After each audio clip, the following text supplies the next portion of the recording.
At 7 o'clock in the morning, Jean Hingley waved her husband off, accompanied by her Alsatian hound. She noticed a strange light in the garden, and thinking that the carport light was on, went to turn it off. However, she realized the light was already off, but a strange orange glow had settled over the garden when Jean realized that she could no longer move, and three strange beings floated inside her home right beside her.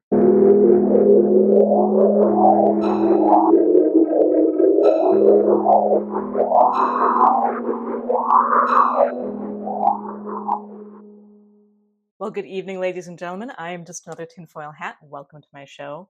Today, we will be discussing the fascinating case of the Mince Pie Martians. What a way to kick off the new year, right? I mean, I do have to apologize. I know I teased a different episode in last week's holiday special, that of the Star of Wonder UFO.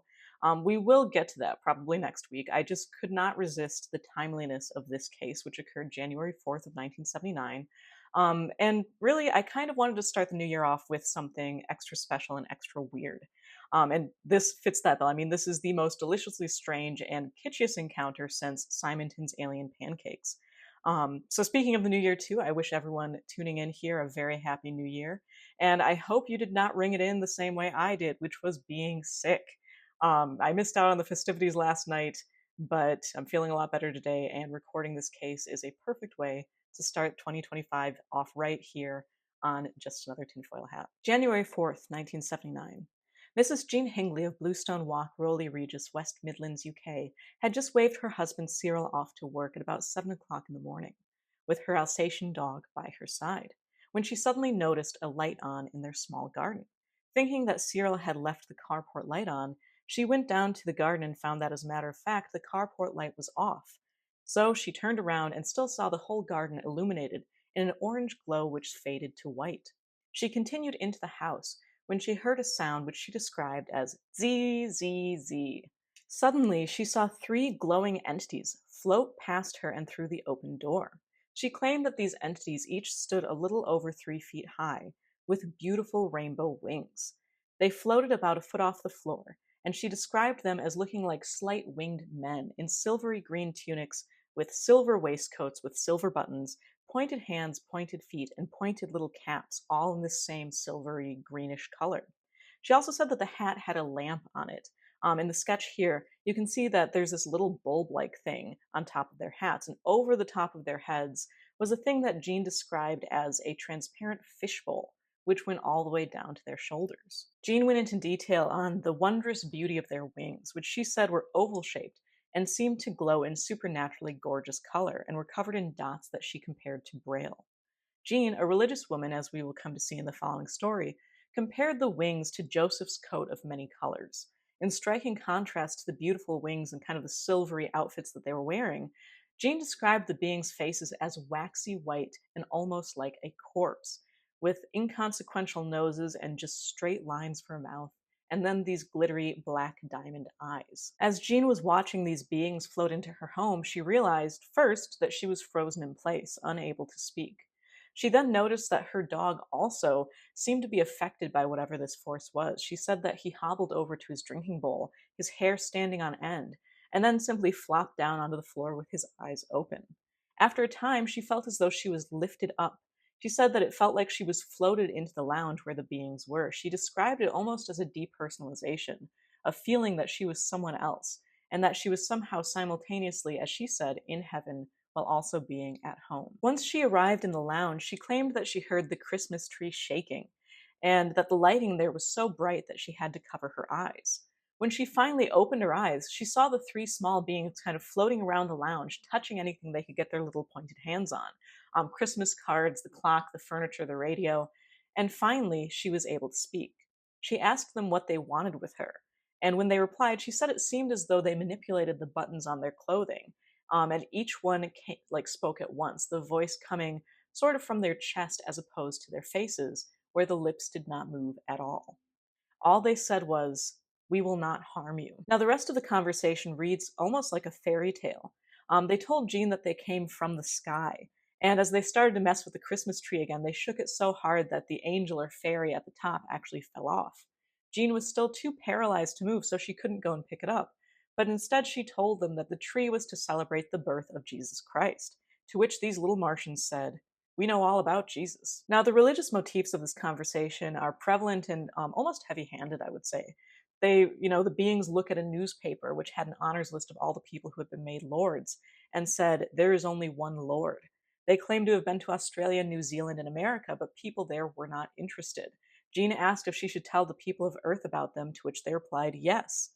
They also claimed that they had been here before, will come again, and, quote, "Everyone will go to heaven. There are beautiful colors there." Jean told them that they should have visited the Queen or some real lady, to which they replied, "You are a lady."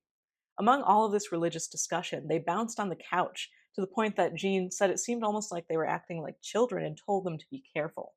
When she did so, she said that their lights brightened intensely, and she felt as though they could have harmed her if they wanted, so she decided to be friendlier with them. Now, in spite of this, she also referred to them as gentlemen and said that they had friendly eyes, and at one point even told them, "Nice to see you," to which they simply responded, "Nice." They studied a pack of cigarettes and picked up a tape for a tape recorder, at which point Jean decided to offer them a drink. They simultaneously requested water. So she brought a glass for each of the small beings on a metal tray, along with one for herself to, as she said, show that it wasn't poisoned. She said that the tray seemed to be magnetically attracted towards them. Now, as they were given the water, they went to lift up their masks to drink it, but upon seeing Jean watch them, they turned their lights up. Now, she claimed that she didn't actually see them drink the water, but when they put the glasses back down, the water was simply gone. After some more conversation, Jean went to get them the infamous mince pies. She placed 6 on a plate, and each being kind of lifted the mince pie to them as though, as she said, their hands were magnetic. Not like they grasped it, but just like they somehow like picked it up, almost like, like a magnetic doll or something like that. They were still looking at the cigarettes at this point, and Jean, ever the gracious host, offered to show them how people smoke them. So she lit a match and lit one of the cigarettes, at which point the little trio leapt back and began floating away and out the back door. She quickly put the cigarette out and followed/floated after them, calling out for them to come back. When she made it to the back door, she saw an orange-colored object, kind of hovering over the back garden. Jean claimed that this object was roughly ellipse-shaped, about 10 feet long and 4 feet high, and covered in what she described as shining plastic. It had circular portholes on one of the sides and what she called a scorpion tail topped with a wheel. Now, interestingly enough, in the sketch, it appears very similar to the weird bulb on top of the being's caps. Her visitors were still holding on to their mince pie souvenirs as they entered the object, which flashed twice. Jean took that almost as a send-off, like a goodbye, and then took off over the fence. At this point, the dog ambled over and began wandering around the garden as though it was looking for the strange beings. Jean didn't claim any fear from this incident. As a matter of fact, she claimed that it made her feel blessed, warm, and happy. She saw a deep mark in the garden where the spaceship had been, and after talking to a neighbor, decided to call the police. They said that they would come and check it out, and in the meantime, she called her husband and told him that winged visitors had been to see her. He asked birds, and she, shaking and crying, replied, "No, men with wings." He couldn't leave work and at the moment laughed it off, suggesting that she go get her hair done and tell the hairdressers about it, which she eventually did. The police also did come and take a look and said that Jean appeared pale as though she had received some sort of shock. And something was up for about a week after the incident. Jean claimed that her eyes were so sore that she had to wear dark glasses and take time off work as she didn't feel well. Now, this wasn't the only effect from the incident. The tapes that had been handled by the beings were ruined, and the clock and radio in the home had also stopped after this encounter. Now, the police did get a hold of the UFO Investigation Service, who had researchers come and measure the ground impressions and take soil samples. Now, as I warned you, this is a kitschy, trippy little case, and bears striking resemblance to the infamous alien pancakes, the Joe Simonton encounter.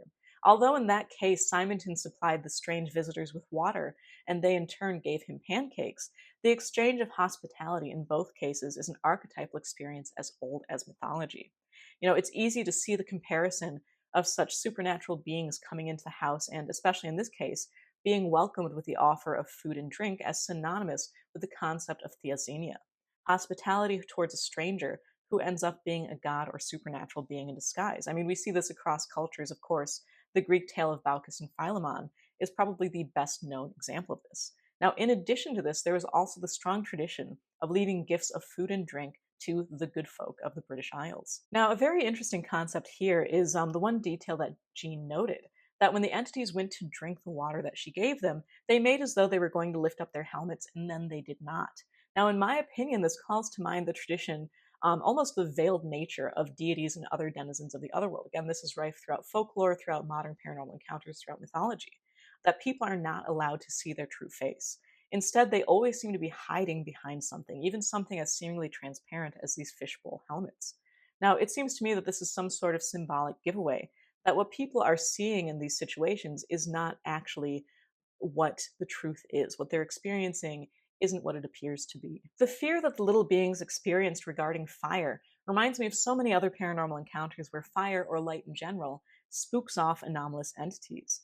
The immediate and simultaneous reaction of all three beings to the fire, in this case the cigarette being lit, reminds me so much of the Cisco Grove encounter, where not only two different types of entities, these so-called biological-looking euphonauts and their robotic companions, but the gosh darn mothership, again, as it was called by the witness, jumped back as the witness lit small objects, cash, bits of cloth, finally his hat, on fire. Now, in this case, the simultaneous speech of the entities is also of note. Although they appeared as three separate beings, their simultaneous actions fall neatly in line again with the Cisco Grove encounter, but also with the Robert Honeycutt encounter of Loveland. Yes, the same Loveland of Frogman fame, in which a witness claimed to see three entities which moved in unison. All of these cases seem to me to kind of be a giveaway that the perceived separation of entities, or the difference between entities and object, may simply be illusory, and it all is just one kind of um, anomaly of its own, appearing as these separate or different entities or objects. It's very interesting to note, too, that the beings and craft also bear a striking similarity. Not only were they both luminous, but you also have this similar motif of this kind of weird bulb-like thing, first on the top of the being's caps, and then we see this reflected in the scorpion tail of the craft. Also of note, Jean happened to mention that her home was surrounded by quarries and wasteland. Again, two of the very best places to catch a glimpse of any sort of anomaly, according to famed researcher John Keel. The religious discussion, in my mind, seems to kind of be reflecting Jean's beliefs back at her, effectively clothing this experience, which she would otherwise have a very difficult time accepting, in some of her own expectations, her own Christian iconography. Even going so far as to refer to the wings as like the coat of many colors, we see that this is kind of what makes her, I can't say comfortable with the experience, but kind of. In my opinion, there's very little to distinguish a paranormal experience from a spiritual experience, and the only division then to distinguish that from a religious experience is terminology. And that's the terminology, of course, that the experiencer gives it. In this case, when I make the kind of comparison also to a fairy tale, it's evident in referring to Jean as a, quote, real lady, that they are establishing her sense of importance in the event, a motif again common in folklore, mythology, religion, and high-contact paranormal encounters. Now, sadly, Jean Hingley died just 3 years after this experience, and full disclosure, this may be simple coincidence, but I definitely thought it was worth mentioning. I can't help but think of the appearance of these three corpse-faced beings, so intent on discussing heaven with her, as some sort of omen. On the topic of the waxy facades of Jean's little visitors, it really calls to mind the shadowy boundaries between the good folk, or fairies, and the dead. As a matter of fact, in most of the folklore there is very, very little to distinguish one from the other. The fairy faith is rife with encounters of deceased loved ones in the company of fairies, or fairies appearing as death omens. Now, for as much as we might like to firmly toss this case into the completely subjective or hallucinatory category, we have some tricky stuff to contend with, namely the trace evidence. As with so many anomalous encounters, electrical devices are common victims to anomalies of any sort, and here the radio and clock stopped, and the reels of tape held by the strange beings were destroyed and rendered unusable. In addition to that, you have this weird trace evidence in the garden.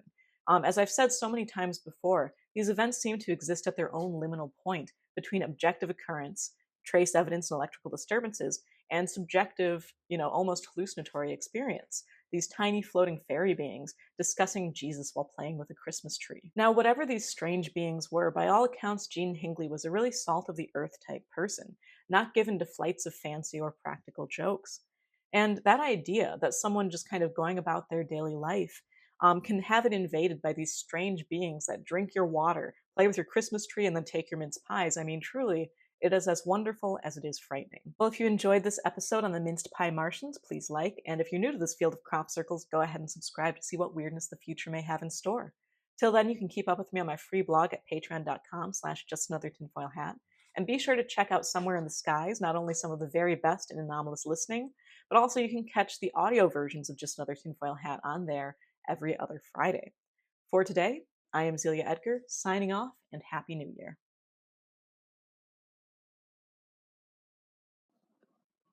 Do